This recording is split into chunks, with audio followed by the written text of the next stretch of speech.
Good evening. My name is Cole, and tonight's stories sit in that strange space where coincidence starts to feel like something more. These are moments where dreams, warnings, and offhand thoughts lined up with reality in ways that are impossible to ignore. So get comfortable, subscribe, dim the lights, and let's get into these unsettling stories that make you wonder how much of the future is already written. Let's start with our first story. This one comes from someone whose dream became reality in the most unsettling way possible. I dreamed about a stranger, then met them the next day. I've always been someone who forgets their dreams within minutes of waking up. Maybe I'll catch fragments here and there, but nothing concrete ever sticks with me. That's what made this dream so different.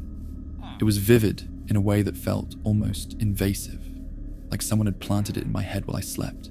In the dream, I was standing in what looked like a coffee shop I'd never been to before. The walls were this deep burgundy colour, with mismatched vintage furniture scattered around. There was jazz playing softly in the background, something with a lot of saxophone. But none of that was what made the dream memorable. It was the person standing at the counter. They were about my age, maybe a little older, with dark, curly hair that kept falling into their eyes.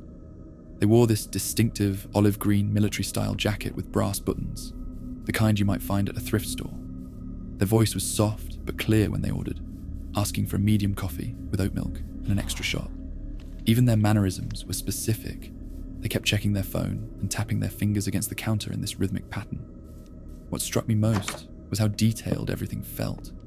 I could see the small scar above their left eyebrow, the way they shifted their weight from one foot to the other, even the fact that they wore mismatched socks. One was striped, the other solid black. It wasn't romantic or ominous or anything like that. It was just incredibly mundane and incredibly clear. I woke up that morning with every detail intact, which never happens to me. Usually my dreams dissolve the moment I open my eyes, but this one lingered like a photograph burned into my memory. I found myself thinking about it throughout the morning, wondering why my brain had conjured up such a specific stranger with such precision. Around 2 p.m, I decided to grab coffee before heading to the library to study. There's this place I'd been meaning to try for weeks but never got around to visiting. Something made me choose that day to finally check it out. The moment I walked through the door, my stomach dropped. The burgundy walls, the vintage furniture, the jazz playing in the background. It was the exact coffee shop from my dream, down to the smallest details I hadn't even consciously noticed while sleeping. My hands started shaking as I looked around, trying to convince myself it was just a coincidence. Maybe I'd seen photos of this place online or walked past it before and my subconscious had filed it away. I got in line, still trying to rationalize what was happening. There were 3 people ahead of me, and I kept telling myself that the dream had just been my brain mixing up memories in weird ways. That's when the person in front of me turned slightly to check something on their phone. Dark curly hair, the scar above their left eyebrow, the olive green military jacket with brass buttons. It was them, the exact person from my dream, wearing the exact same clothes, making the exact same unconscious movements. They were even tapping their fingers against their leg in that same rhythmic pattern I remembered. When they got to the counter, they ordered a medium coffee with oat milk and an extra shot. Their voice was soft but clear, exactly as I'd heard it in the dream. I stood there frozen, watching this impossible scene play out in front of me. Every detail was perfect, down to the way they checked their phone twice while waiting for their order. I wanted to say something, to ask if they'd had any strange dreams lately, or if they felt like this moment was familiar. But what would I even say? That I dreamed about them the night before? That I knew what socks they were wearing before I could see them? It sounded insane even to me. They got their coffee and left without ever noticing me. I ordered something random and sat in the corner, trying to process what had just happened. I kept looking around the coffee shop, memorizing details to compare with my dream later. Everything matched perfectly. The placement of the furniture, the color of the walls, even the song that was playing when I first walked in. I never saw that person again, despite going back to that coffee shop several times over the following weeks. I started wondering if I'd somehow glimpsed a moment in time that hadn't happened yet, like my mind had briefly tuned into some frequency that showed me the future. But that's impossible, right? Dreams are just random neural firing, memories getting reorganized and mixed up while we sleep. Except this wasn't random or mixed up. It was precise in a way that still makes me uncomfortable to think about. Every single detail was exactly as I dreamed it, down to things I couldn't have known or guessed. I've never experienced anything like it before or since. but it's changed how I think about the nature of time and consciousness and what our minds might be capable of. That unsettling moment when reality perfectly mirrors a dream you thought was meaningless is something that stays with you. The poster experienced something that challenges everything we think we know about how dreams work. There's no logical explanation for that level of detail and accuracy. It makes you wonder if our sleeping minds sometimes access information we're not supposed to have yet. Sometimes the line between dreams and reality becomes uncomfortably thin, leaving us questioning which one is more real. Our next story involves someone who accidentally predicted a crime that hadn't happened yet. I talked about a crime that didn't exist yet. We were sitting around my friend's kitchen table on a Tuesday night, playing cards and talking about random stuff like we always did. The conversation had drifted toward crime shows we'd been watching, and somehow we got onto the topic of how predictable most TV mysteries were. Everyone was throwing out examples of overused plot devices when I decided to contribute my own hypothetical scenario. I started describing what I thought would be an interesting case for a detective show. A break-in at the old warehouse district downtown, specifically the building that used to house the textile company on Maple Street. In my made-up scenario, someone would break in through the loading dock in the back, steal some equipment, but then get spooked and leave behind something valuable. I even mentioned that it would happen on a Thursday night because the security guard only worked weekdays until 6. My friends laughed and said it sounded too straightforward for a good mystery. One of them pointed out that real criminals probably wouldn't be dumb enough to leave evidence behind like that. We moved on to other topics and finished our card game around midnight. I didn't think about that conversation again until Thursday evening. I was scrolling through local news on my phone when I saw the headline, "Break-in at former textile building on Maple Street leaves police with clues." My stomach lurched as I opened the article and started reading. Someone had broken into the old warehouse district downtown, specifically the building that used to house the textile company on Maple Street. They'd entered through the loading dock in the back and stolen some equipment. But here's where it got really weird. The thieves had apparently been spooked by something and fled the scene, leaving behind a laptop and some tools. The break-in had happened on Thursday night, after the security guard had left for the day. Every single detail I'd casually mentioned 2 days earlier had come true, down to the specific location and method. I read the article 3 times, checking every detail against what I remembered saying. The building address was exactly what I'd specified. The entry point was the same. Even the fact that they'd left evidence behind matched my hypothetical scenario perfectly. I started questioning whether I'd somehow heard about this planned crime beforehand, maybe through social media or local gossip. But that didn't make sense. I'd made up the scenario on the spot during our conversation. I hadn't heard any rumors about potential break-ins in that area. I rarely even go to that part of town, and I certainly don't know anyone involved in criminal activities. The whole thing had been a random example I'd pulled out of thin air to contribute to our discussion about detective shows. I called one of my friends who'd been at the card game and asked if they remembered our conversation from Tuesday night.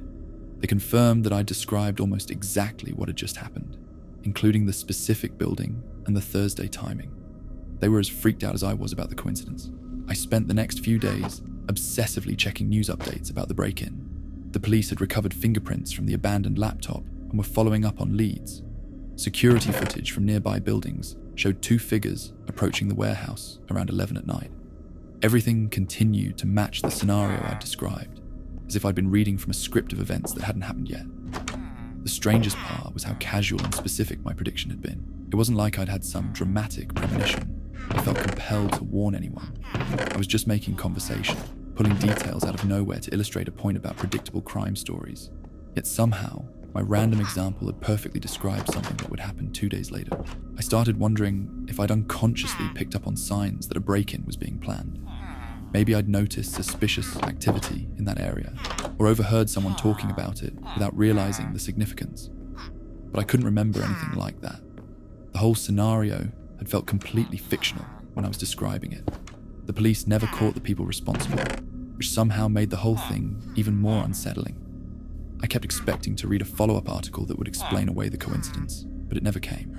The case just faded from the news cycle, leaving me with this uncomfortable feeling that I'd somehow predicted something I shouldn't have been able to predict. I've been much more careful about my hypothetical examples ever since.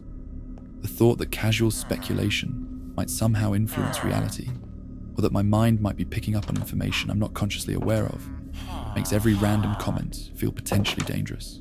It's changed how I think about the power of words and the possibility that our thoughts might be connected to events in ways we don't understand. The idea that we might accidentally predict the future through casual conversation is deeply disturbing.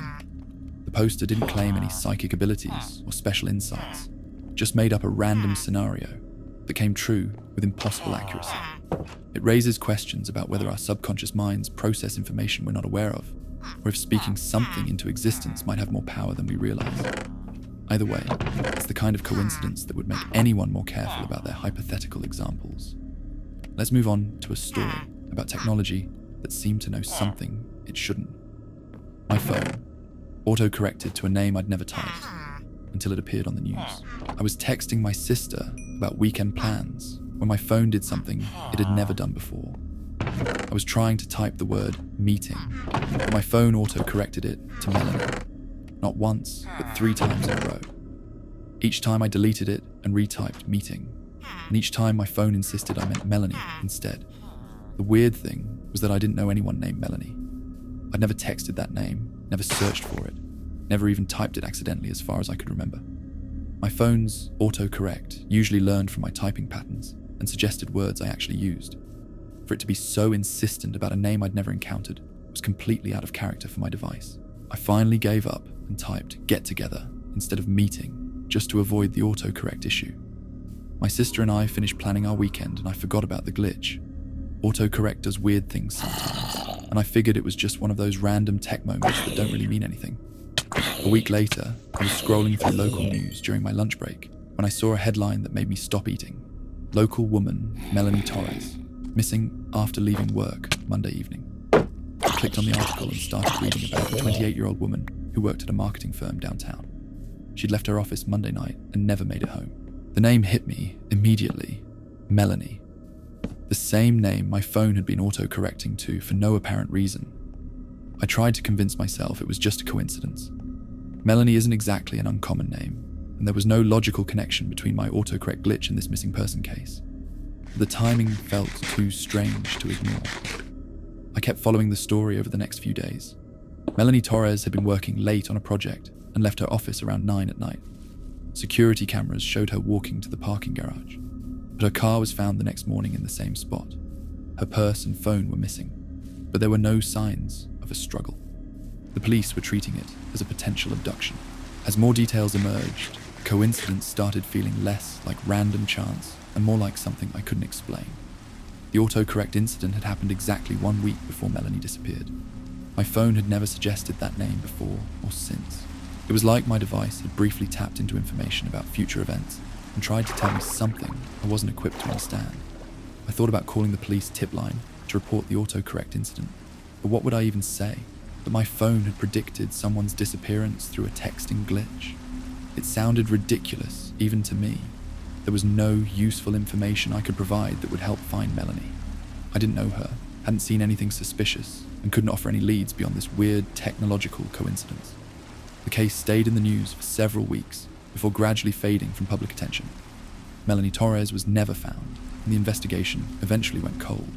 Every time I saw updates about the case, I thought about that strange day, and my phone kept insisting on a name I'd never used. The mystery of her disappearance became tangled up with the mystery of why my autocorrect had seemed to know something it shouldn't have known. I started paying closer attention to my phone's behavior after that, looking for other instances where it might be suggesting information I hadn't input, but it went back to normal, offering predictable corrections based on my actual typing patterns. The Melanie incident remained an isolated glitch that I couldn't replicate or explain.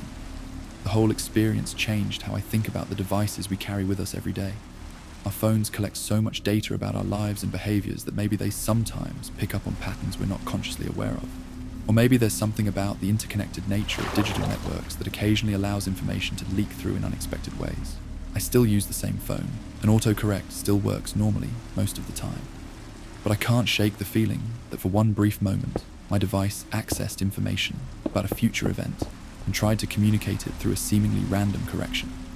The possibility that our technology might be more connected to unfolding events than we realize is both fascinating and deeply unsettling.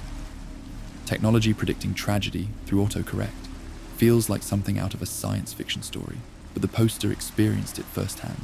The precision of the timing and the fact that it was a name they'd never used makes this more than just a random glitch. It suggests our devices might be processing information in ways we don't understand, or that digital networks might occasionally access data about future events. The idea that our phones might know things before we do is genuinely unsettling. Our next story involves a phone call that technically shouldn't have been possible. I got a call from a number that wouldn't exist until tomorrow. My phone rang at exactly 3:37 in the afternoon on a Wednesday. I remember the time so clearly because I was waiting for an important work call and kept checking the clock. When I saw an unfamiliar number on the screen, I almost didn't answer. But something made me pick up, maybe thinking it was related to the call I was expecting. The line was completely silent for about 5 seconds. Then I heard what sounded like someone breathing, but it was distant and hollow, like they were calling from inside a tunnel. I said hello twice, but there was no response. The breathing continued for maybe 10 more seconds before the call just dropped. No goodbye, no explanation, just dead silence. I immediately tried calling the number back, but got a recorded message saying the number was not in service. That seemed strange, since I'd literally just received a call from it moments before. I figured it was probably some kind of telemarketing glitch, or maybe someone had dialed the wrong number and hung up when they realized their mistake.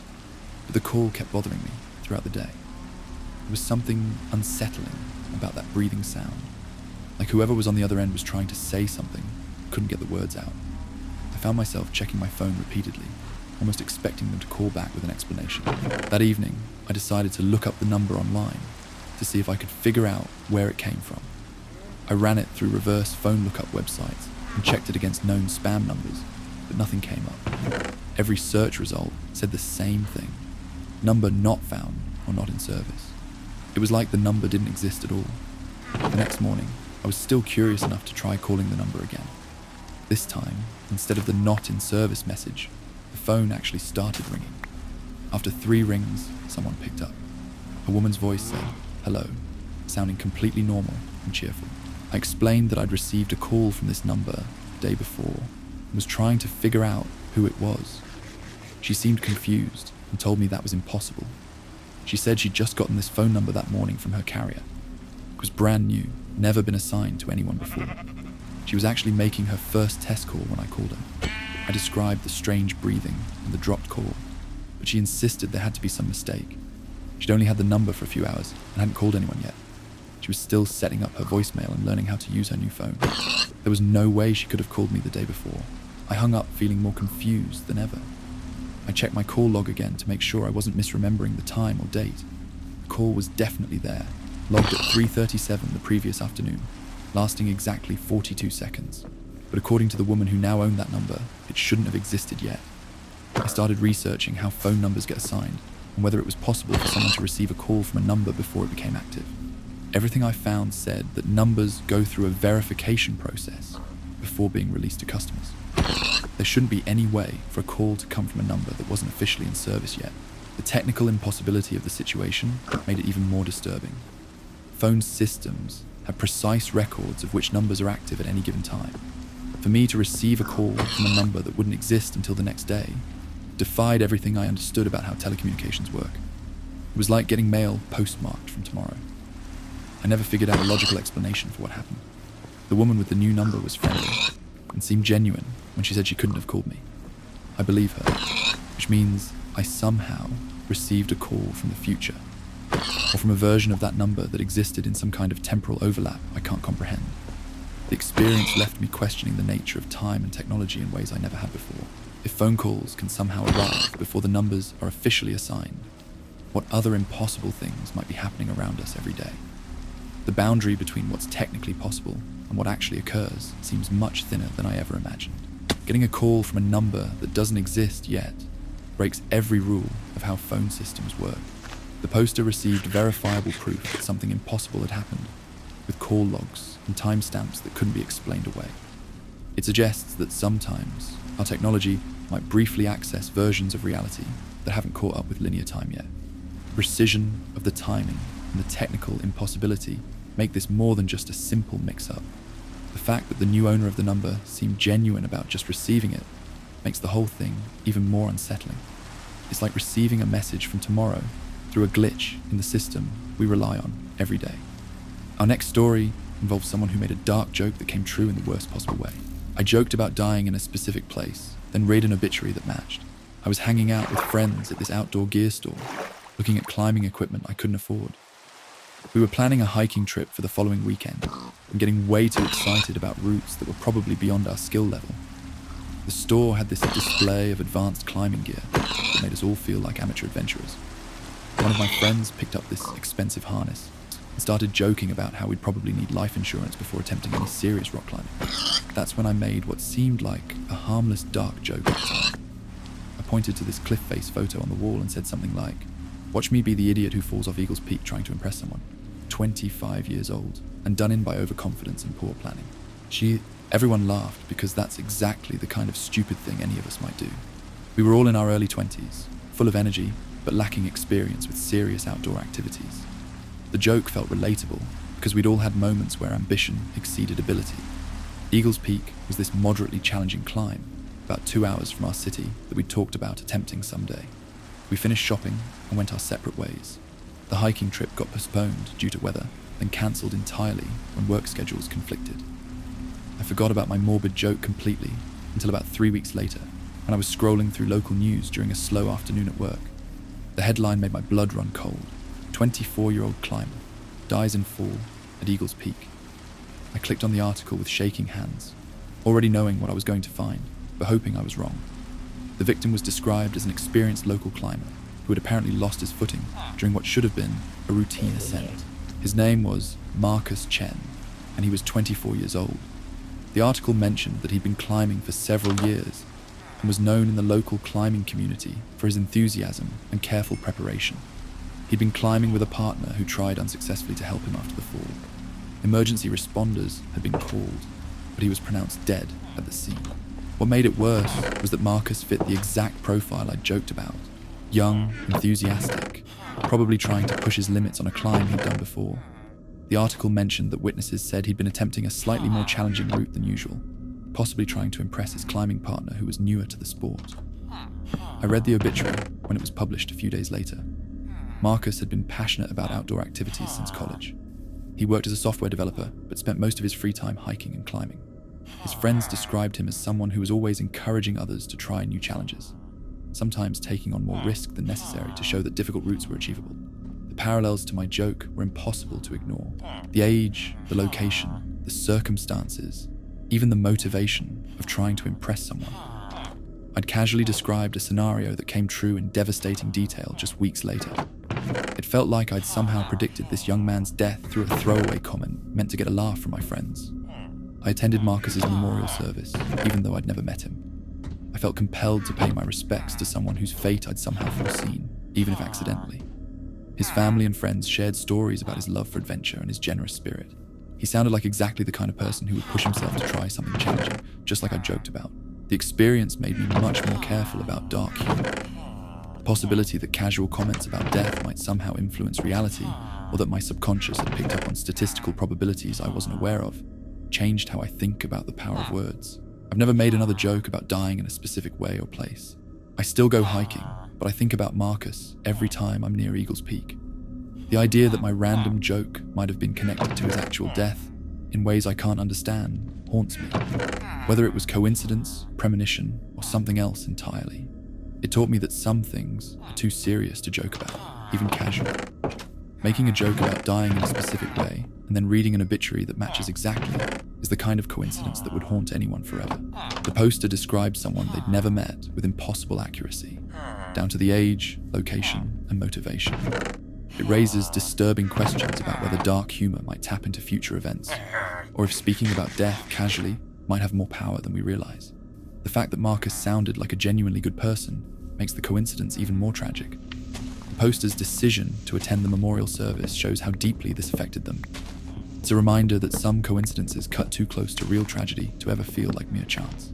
Moving on to a story about a stranger who seemed to know something they shouldn't have. A stranger warned me about something that happened hours later.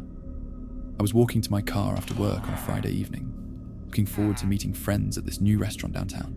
It had been a long week, and I was excited to unwind somewhere I'd never been before. The place was supposed to have great reviews and live music on weekend nights, exactly what I needed to shake off the stress from work. As I was unlocking my car door, this woman approached me from across the parking lot. She was probably in her 50s, wearing a long coat and carrying a canvas bag that looked like she'd been shopping. Nothing about her seemed threatening or unusual, just another person heading home after running errands. She walked up to me with this concerned expression and said something that stopped me cold. "Excuse me, but I wouldn't go to Meridian Street tonight if I were you. Just trust me on this one." Then she gave me this meaningful look, like she was trying to communicate something important without saying it directly. I was completely caught off guard. Meridian Street was exactly where I was planning to go. The restaurant was right in the heart of that district, surrounded by bars and shops that would be busy on a Friday night. I asked her why I shouldn't go there, but she just shook her head and said, "Some nights, you should just stay home. This is one of them." Before I could ask any more questions, she walked away toward a car and parked a few spaces down. I called after her, asking how she knew where I was going, but she didn't respond. She got in her car and drove off, leaving me standing there trying to figure out what had just happened. I'd never seen this woman before in my life. My first instinct was to ignore the warning completely. It seemed like random advice from a stranger who couldn't possibly know my plans. But something about her tone made me hesitate. She hadn't seemed crazy or desperate for attention. She delivered the warning matter-of-factly, like she was passing along important information I needed to know. I sat in my car for a few minutes, weighing my options. My friends were expecting me, and I'd been looking forward to this dinner all week. The rational part of my mind said there was no reason to change my plans, based on a cryptic warning from someone I'd never met. But another part of me felt genuinely unsettled by the encounter. In the end, I decided to compromise. I called my friends and suggested we meet at a different restaurant, one that wasn't on Meridian Street. I made up some excuse about wanting to try a place closer to my apartment. They were flexible about changing locations, so we ended up having dinner in a completely different part of town. The evening went well, and I gradually forgot about the strange warning. We had great food and conversation, and I convinced myself I'd made the right choice to trust my instincts. The woman had probably just been confused or mistaken about something. There was no logical reason she could have known my plans or predicted any kind of danger. I didn't think about it again till I checked the news the next morning. "Multiple police units respond to incident on Meridian Street" was the headline that caught my attention. I clicked on the article and felt my stomach drop as I read the details. There had been a shooting at a bar just 3 blocks from the restaurant where I'd originally planned to eat. The incident had happened around 9:30 at night, exactly when I would have been walking back to my car after dinner. According to the article, an argument had escalated outside one of the popular bars in the area. 2 people had been injured, and the entire district had been shut down while police investigated. The area had been crawling with emergency vehicles for hours. The timing was too precise to ignore. The shooting had occurred right in the area where I would have been, at exactly the time I would have been there. If I'd stuck to my original plans, I might have been caught in the middle of a dangerous situation. The stranger's warning had potentially saved me from being in the wrong place at the wrong time. I spent the rest of the weekend trying to figure out how that woman could have known something was going to happen. Had she overheard someone planning violence? Did she have some kind of connection to the people involved? Or was it something more inexplicable, like intuition or premonition, that led her to warn a complete stranger? I never saw her again, despite keeping an eye out in that parking lot for weeks afterward. I wanted to thank her and ask how she'd known to warn me. The mystery of her identity became as puzzling as her accurate prediction. She'd appeared at exactly the right moment with exactly the right information and vanished without explanation. The experience changed how I think about intuition and the possibility that some people might be more sensitive to danger than others. Whether she had inside information or some kind of psychic ability, that stranger's warning kept me away from a violent situation I couldn't have predicted. I've learned to pay more attention to unexpected advice, especially when it comes from someone who seems genuinely concerned for my safety. A stranger delivering a warning that saves you from violence is the kind of encounter that changes everything. The woman knew something she shouldn't have known and cared enough about a complete stranger to intervene. Her timing was perfect and her information was accurate, preventing the poster from being in a dangerous situation. The mystery of how she knew what would happen that night is almost as disturbing as what actually occurred. The fact that she disappeared afterward makes it seem like divine intervention or some form of protection we don't understand. It's proof that sometimes we should listen to warnings that don't make logical sense. Let's continue with our next story about discovering the past in an impossible way. I found an old journal entry predicting a conversation I just had. I was cleaning out my childhood bedroom at my parents' house when I found a journal I'd completely forgotten about. It was wedged behind my old desk, probably knocked back there during one of my many room reorganizations over the years. The cover was dusty and the pages were yellowed, but my handwriting was still clearly visible throughout. I kept this journal during my junior year of high school, filling it with typical teenage angst about classes, friendships, and my uncertain future. Reading through the entries was like stepping back in time to a version of myself I barely remembered. Most of it was embarrassingly dramatic, full of complaints about homework and speculation about college applications. About halfway through the journal, I found an entry that made me sit down hard on my old bed. It was dated March 15th, and the handwriting was definitely mine, but I had no memory of writing what I was reading. The entry described a conversation in vivid detail, complete with specific quotes and observations about the other person's mannerisms. According to my teenage self, I would someday meet someone named David, who worked in renewable energy. The entry described him as tall, with greying hair and a slight accent that might be from somewhere in Eastern Europe. It said he would tell me about a project involving solar panels and community gardens, and that he'd mentioned growing up near a river that flooded every spring. What made this so disturbing was that I'd had this exact conversation just 3 days earlier. I'd been at a networking event for my current job when I met a man named David, who worked for a clean energy company. He was tall with greying hair and spoke with what sounded like a Polish accent. During our conversation, he described a community solar project he was developing. The details in my old journal entry matched perfectly with our recent conversation. David had mentioned growing up near the Vistula River in Poland, which flooded regularly during his childhood. He talked about combining sustainable energy with urban farming, creating spaces where communities could grow food while generating clean power. Even his gestures, while talking, matched what I'd written years earlier. I read the entry over and over, trying to convince myself I was misremembering either the conversation or what I'd written. But the handwriting was unmistakably mine, and the journal was clearly old. The pages around that entry contained typical high school concerns about prom and graduation, anchoring it firmly in the past. The most unsettling part was how casual the entry seemed. My teenage self had written about this future conversation like it was just another random thought, not some kind of prophetic vision. There was no sense of drama or supernatural significance, just a matter-of-fact description of meeting someone I wouldn't encounter for another 15 years. I checked the other entries around that date to see if there were any clues about what might have prompted me to write such a specific prediction, but the surrounding pages were filled with normal teenage stuff: complaints about a chemistry test, excitement about a school dance, frustration with my part-time job. Nothing that would explain why I'd suddenly written about meeting David. I called my mum to ask if she remembered me talking about having strange dreams or premonitions during high school. She said I'd always been imaginative, but never mentioned anything about predicting the future. She suggested maybe I'd seen someone like David on TV, or read about renewable energy projects somewhere and my subconscious had filed it away. But that explanation didn't account for the personal details. The conversation with David had included specific information about his childhood in Poland, details that wouldn't have appeared in any article about clean energy. He'd shared memories about helping his grandmother tend her garden after floods, stories that felt deeply personal and unrehearsed. I kept the journal and showed the entry to a few close friends, but they were as baffled as I was. One suggested that maybe I'd unconsciously guided the conversation toward topics I'd written about, but I remembered David bringing up most of the details himself. I've been genuinely surprised by how much we had to talk about. The experience made me wonder what other predictions might be hidden in old journals, diaries, or random notes I'd forgotten about.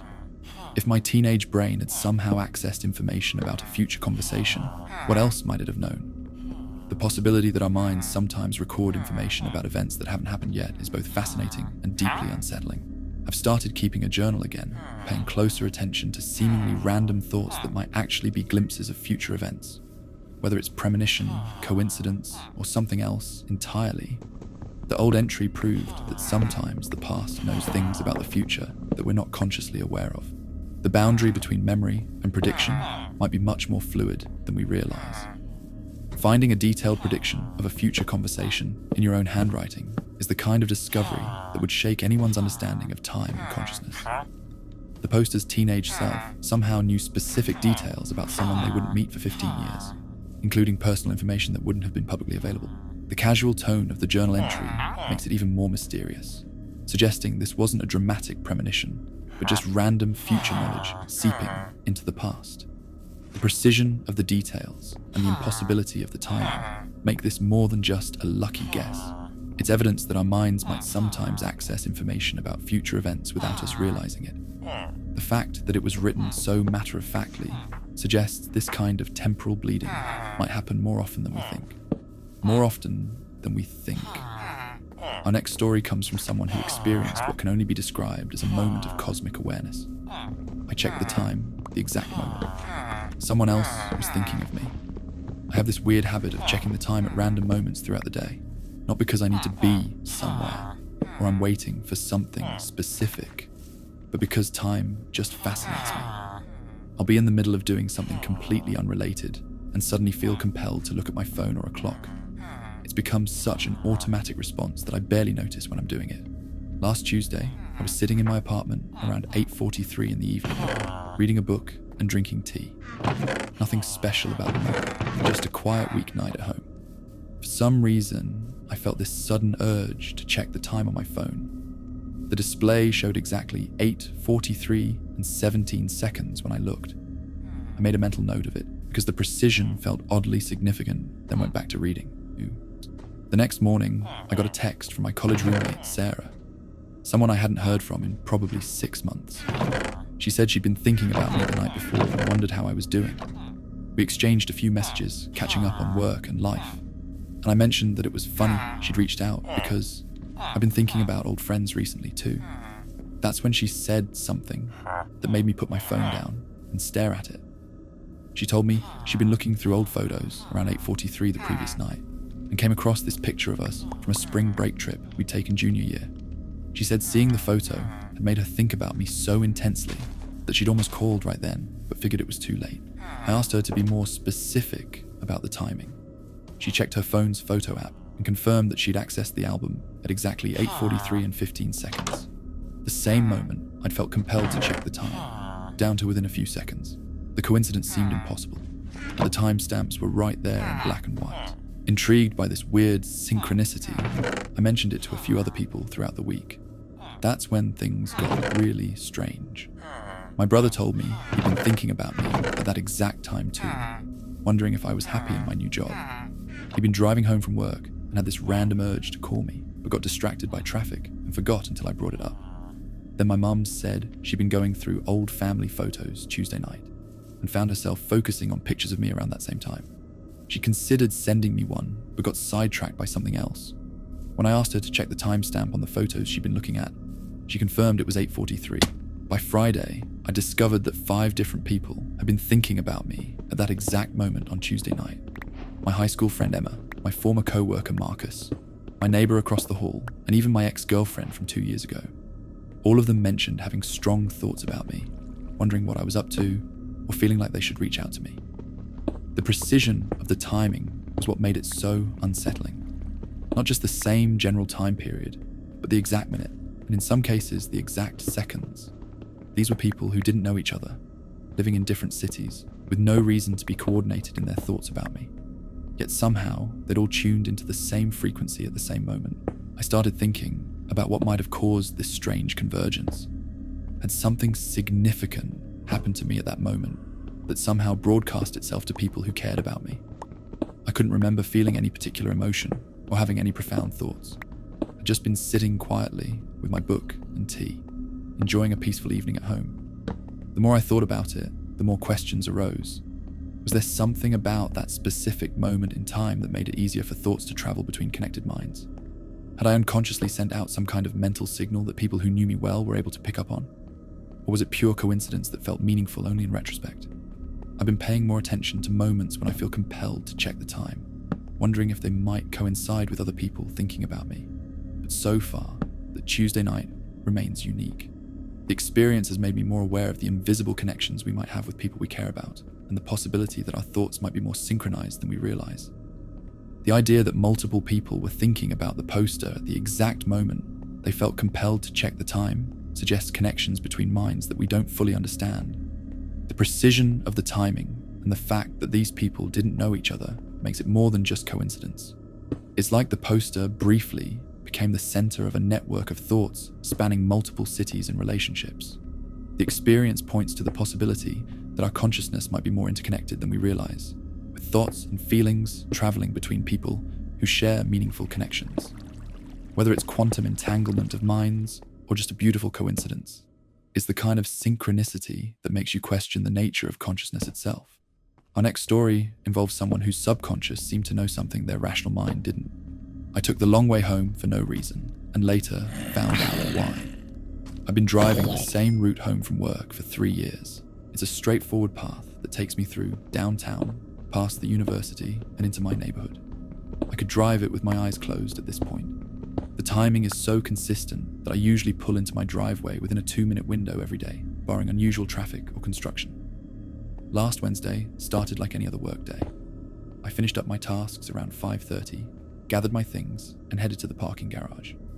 The drive began normally, with the usual mix of commuter traffic and late afternoon sunlight filtering through my windshield. But when I reached the intersection, where I normally turn left toward downtown, something made me continue straight instead. There was no conscious decision involved. I wasn't thinking about taking a different route or avoiding anything specific. My hands just stayed on the wheel, and I kept driving straight, taking me toward the residential area on the east side of town. It felt automatic, like my body was following instructions I hadn't given it. The alternate route I ended up taking was significantly longer, adding at least 20 minutes to my usual commute. It wound through neighborhoods I rarely visited, past parks and shopping centers that weren't part of my normal routine. I found myself driving slowly, almost leisurely, like I was sightseeing rather than trying to get home efficiently. About halfway through this unexpected detour, I realized what I was doing and felt confused by my own behavior. I wasn't lost, and I wasn't avoiding anything on my usual route as far as I knew. There was no logical reason to take this longer path home, yet something had compelled me to do it anyway. I considered turning around and getting back to my normal route, but decided to just continue forward. I finally arrived home around 6:20, much later than usual. My neighbor was outside watering her garden and commented on the timing, saying she'd noticed I was late getting back. I explained that I'd taken a different route for no particular reason, which sounded strange even as I said it. She just nodded politely, probably thinking I'd had errands to run. The next morning, I was checking local news over coffee when I saw a headline that made me set down my mug with shaking hands. A multi-vehicle accident shuts down downtown route during rush hour. The article described a serious collision that had occurred at exactly 5:45 the previous evening, right at the intersection where I normally would have been driving. According to the report, a delivery truck had run a red light and collided with 2 passenger vehicles. The accident had completely blocked traffic in both directions, with emergency vehicles arriving within minutes. The road had been closed for over an hour while crews worked to clear the scene and treat the injured. All 3 drivers had been hospitalized, though their injuries weren't life-threatening. The timing was precise and terrifying. If I had taken my usual route home, I would have been approaching that intersection at exactly 5:45. Depending on traffic patterns, I might have been one of the vehicles involved in the collision, or at minimum would have been stuck in the resulting traffic jam for hours. I went back and calculated the timing more carefully. My usual commute would have put me at that intersection within a 2-minute window of when the accident occurred. There was no way I could have known about the impending collision when I decided to take the alternate route. The delivery truck that caused the accident was probably still miles away when I made the unconscious decision to continue straight. The randomness of my route change made it even more unsettling. I hadn't received any traffic alerts on my phone, hadn't heard about construction or road closures, hadn't even been thinking about trying something different. Something in my subconscious had apparently detected danger and steered me away from it without my rational mind being involved at all. I started researching stories about people who had similar experiences, unconsciously avoiding dangerous situations they couldn't have predicted. It turns out there are numerous documented cases of people changing their routines for no apparent reason, only to discover later that they'd avoided accidents, crimes, or other harmful events by minutes or seconds. The experience has made me much more attentive to those subtle impulses that seem to come from nowhere, whether it's intuition, subconscious pattern recognition, or something more mysterious. That unexplained urge to take the long way home potentially saved me from serious injury. I've learned to trust those moments when my body seems to know something my mind doesn't. Taking an unexplained detour that saves you from a serious accident is the kind of experience that changes how you think about intuition forever. The poster's subconscious somehow detected danger that wouldn't manifest for another 15 minutes, steering them away from harm through what felt like an automatic response. The precision of the timing and the complete lack of logical reasoning behind the route change suggests our minds might process information about future events in ways we're not consciously aware of. It's proof that sometimes our bodies know things before our brains catch up, and that trusting those unexplained impulses might be more important than we realize. The fact that this kind of unconscious protection seems to happen to multiple people makes it even more fascinating and mysterious. Let's move on to a story about a voice that appeared at exactly the right moment. I heard a voice say, "Not tonight." Then everything lined up. I was getting ready to meet friends at this new club downtown that everyone had been talking about. It was supposed to be the hottest spot in the city, with great music and an amazing atmosphere. I'd been looking forward to it all week, especially since I'd been working overtime and needed a good night out to decompress from the stress.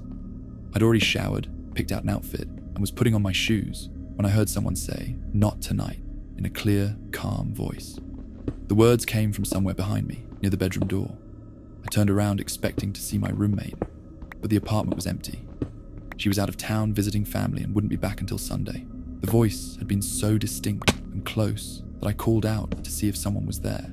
I checked every room, looked out the windows, even opened the front door to see if someone in the hallway had been talking loudly. But the building was quiet, and I couldn't find any source for the voice I'd heard. It was like the words had materialized out of thin air. I stood in my bedroom feeling confused and slightly unnerved. The voice hadn't sounded threatening or supernatural, just matter of fact, like someone giving practical advice. But there was no logical explanation for where it had come from. I live on the 4th floor of a secure building, and sound doesn't carry well between units. Part of me wanted to ignore the whole thing and continue with my plans. I'd been looking forward to this night out, and my friends were expecting me. The voice was probably just my imagination, maybe my subconscious expressing anxiety about going somewhere new. But something about the certainty in those two words made me hesitate. I sat on my bed, trying to decide what to do. The rational part of my mind said there was no reason to change my plans based on what was probably just a random auditory hallucination. But another part of me felt genuinely unsettled by the experience. The voice had seemed so real and so purposeful, like a warning I needed to take seriously. After going back and forth for about 20 minutes, I decided to text my friends and tell them I wasn't feeling well. I made up some excuse about a sudden headache and promised to join them another time. They were disappointed but understanding and told me to feel better. I spent the rest of the evening at home, reading and watching movies. I didn't think much more about it until I woke up the next morning to several missed calls and text messages from my friends. The first thing I saw was a message from Sarah saying, "Thank God you didn't come out last night. Are you okay? Call me when you get this." My stomach dropped as I read through the other messages, each one expressing relief that I'd stayed home. I called Sarah immediately and she told me what had happened. Around 11:30, about an hour after I would have arrived at the club, a fight had broken out near the bar area. What started as an argument between two groups had escalated quickly and someone had pulled a knife. 3 people had been seriously injured before security could intervene. The club had been evacuated and shut down while police investigated. Sarah said it had been absolute chaos, with people screaming and rushing for the exits. She and our other friends had managed to get out safely, but they'd been shaken by how quickly the situation had turned violent. The area where the fight occurred was exactly where our group usually hung out when we went to clubs. Sarah mentioned that the fight had started over something trivial, just someone bumping into someone else and spilling a drink. But the people involved had apparently been drinking heavily and looking for trouble. The whole thing could have been avoided if security had been paying closer attention to the tension building throughout the night. As I listened to her describe the scene, I kept thinking about that voice telling me, "Not tonight." The timing was too perfect to be coincidental. If I'd gone out as planned, I would have been in exactly the wrong place at exactly the wrong time. The voice had somehow known that this particular night was dangerous in a way I couldn't have predicted. I never told my friends about hearing the voice, because it sounded too strange to explain. But I've never forgotten how certain and clear those 2 words had been.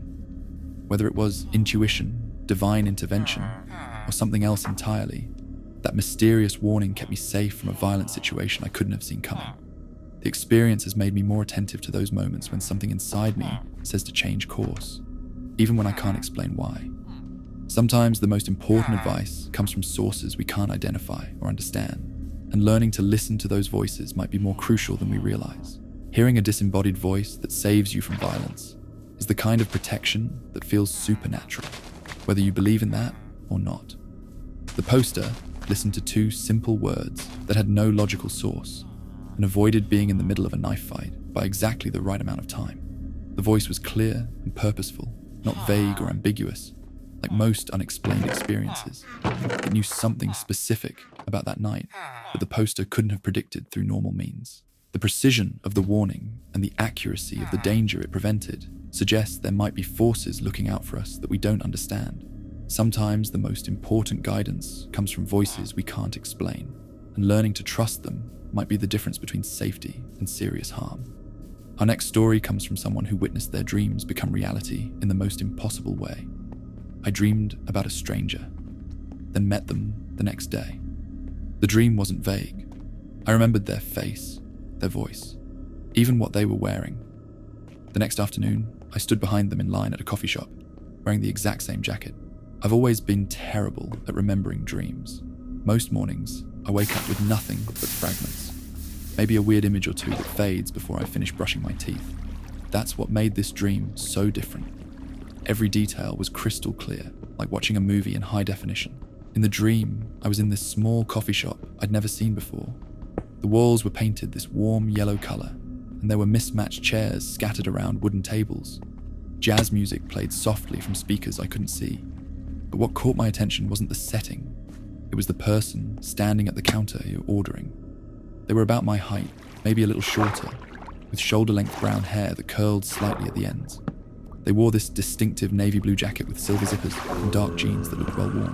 When they spoke to the barista, their voice had this slight rasp, like they'd just woken up and had been talking for hours. I watched them order a large cappuccino with an extra shot and oat milk. They paid with exact change, counting out coins from a small leather wallet that looked handmade. While waiting for their drink, they pulled out a paperback book with a cracked spine and started reading, occasionally tucking their hair behind their left ear in this unconscious gesture. What struck me most was how ordinary the whole scene felt.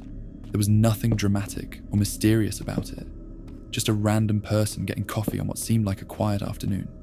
But every detail was so vivid and specific that when I woke up, I could still picture their face perfectly. I could remember the title of the book they were reading, the pattern on their socks when they shifted their weight. I spent the morning trying to shake the dream, but it stuck with me in a way dreams never had before. I found myself thinking about that person throughout the day, wondering why my subconscious had created such a detailed stranger. By afternoon, I decided to get some coffee myself, partly to clear my head, and partly because the dream had given me a serious caffeine craving. I chose this little place I'd been meaning to try for weeks, but never had time to visit. It was tucked between a bookstore and a vintage clothing shop, the kind of spot you'd walk past 100 times without noticing. When I pushed open the door, my heart nearly stopped. The yellow walls, the mismatched furniture, the jazz music floating through the air. It was the exact coffee shop from my dream. I stood frozen in the doorway, trying to process what was happening. Maybe I'd seen photos of this place online, or walked past the windows before and my brain had filed away the details.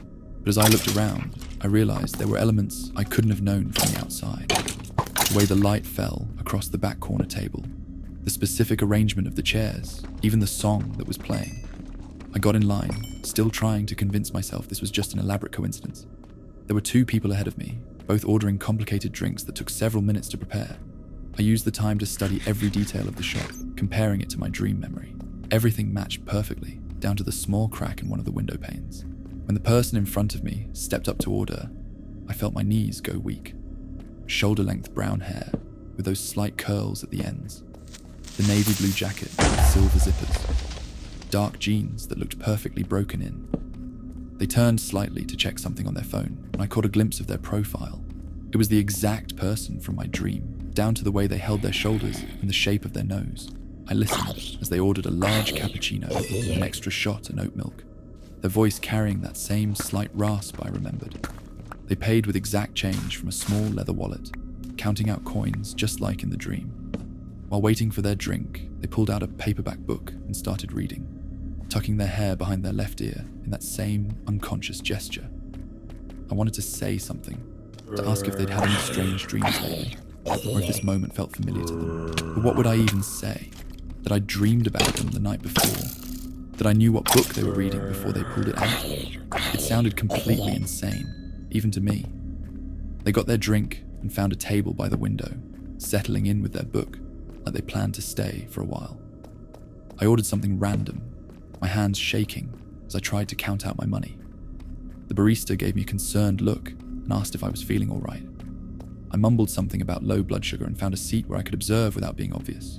For the next hour, I watched this person live out the exact scene I'd witnessed in my dream. They read their book, occasionally sipping their cappuccino and looking out the window. Every gesture, every movement was precisely as I'd seen it while sleeping. At one point, they answered their phone and had a brief conversation that I could hear fragments of. Even their side of the phone call matched what I remembered. They finally packed up their things and left, never once looking in my direction or showing any sign that this moment was anything other than ordinary for them. I sat there for another 20 minutes, trying to figure out what had just happened. Had I somehow glimpsed a moment in time that hadn't occurred yet? Was this person thinking about me the way I'd been thinking about them? I never saw them again, despite returning to that coffee shop several times over the following weeks. I started to wonder if they were even real, or if somehow my dream had been so vivid that it created a false memory I confused with reality. But I knew what I'd seen, and I knew the dream had come first. The experience changed how I think about the nature of time and consciousness. If dreams can show us specific future events with perfect accuracy, what else might our sleeping minds be capable of accessing? The boundary between what's real and what's possible feels much thinner now, and I pay attention to my dreams in ways I never did before. Dreams predicting the future with photographic accuracy is something that defies every scientific explanation we have about how the mind works. The poster experienced something that challenges our understanding of time itself, witnessing a future moment in perfect detail before it happened. The precision of every element, from the setting to the person's appearance to their exact order, makes this impossible to dismiss as coincidence.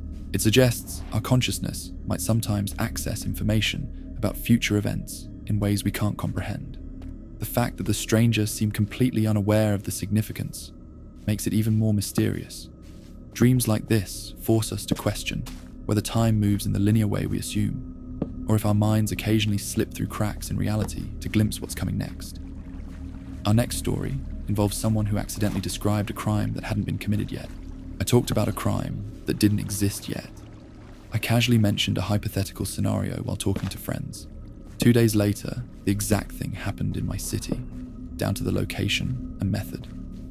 We were sitting around Jake's kitchen table after dinner, playing poker and talking about whatever came to mind. The conversation had somehow drifted toward crime shows, and everyone was complaining about how predictable most of them were. Sarah mentioned this detective series she'd been binge-watching, where the killer always left some obvious clue that gave them away in the final act. That's when I decided to contribute my own example of an overused plot device. I started describing what I thought would be a more realistic but equally boring crime scenario. A break-in at one of those storage facilities on the outskirts of town, specifically the one on Industrial Boulevard near the old train tracks. Someone would cut through the fence late at night, probably a Tuesday when security would be minimal.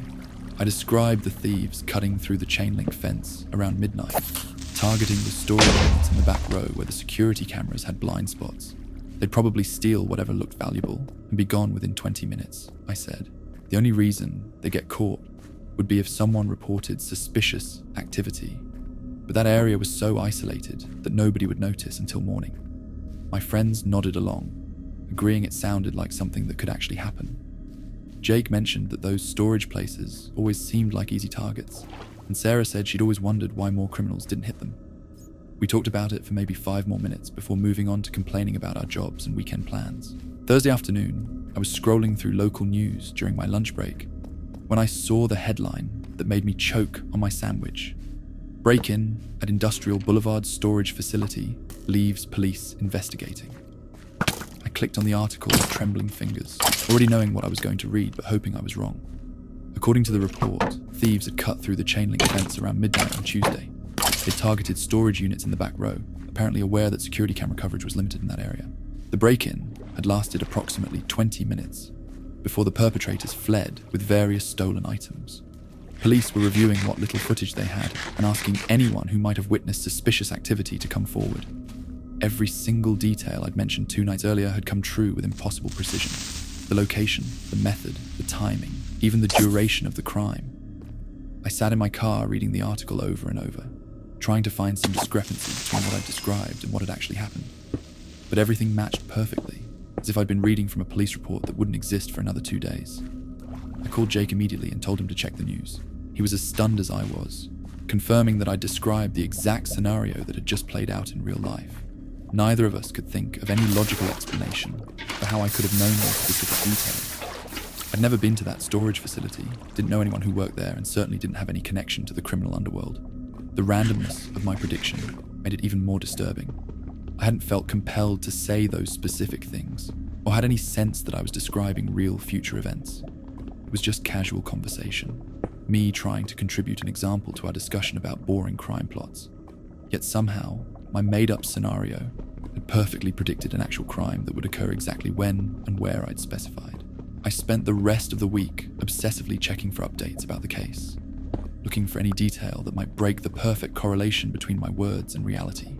But every new piece of information only confirmed the accuracy of what I'd described. The police found evidence that the thieves had specifically targeted units with poor camera coverage, and witness reports suggested the break-in had lasted about 20 minutes. The experience left me terrified of making casual predictions or hypothetical examples. The idea that random speculation might somehow influence future events, or that my subconscious might be accessing information about crimes before they happen, made every conversation feel potentially dangerous. I've never been able to explain how I knew those details, but I've been much more careful about the scenarios I describe ever since. That story has ended. Accidentally predicting a crime through casual conversation is the kind of coincidence that would make anyone question their grip on reality. The poster created a detailed scenario out of thin air that came true with surgical precision just days later. It suggests our minds might process information about future events in ways we're not conscious of, or that speaking about possibilities might have more power than we realize. The fact that every element matched perfectly, down to the timing and method, makes this impossible to dismiss as luck. Is proof that sometimes our throwaway comments might be tapping into knowledge we shouldn't have access to yet. The randomness of the prediction makes it even more unsettling than if it had felt like a deliberate premonition. If you enjoyed this batch of Reddit stories, feel free to subscribe for more stories just like these. Thanks for sticking around, and until next time, sweet dreams.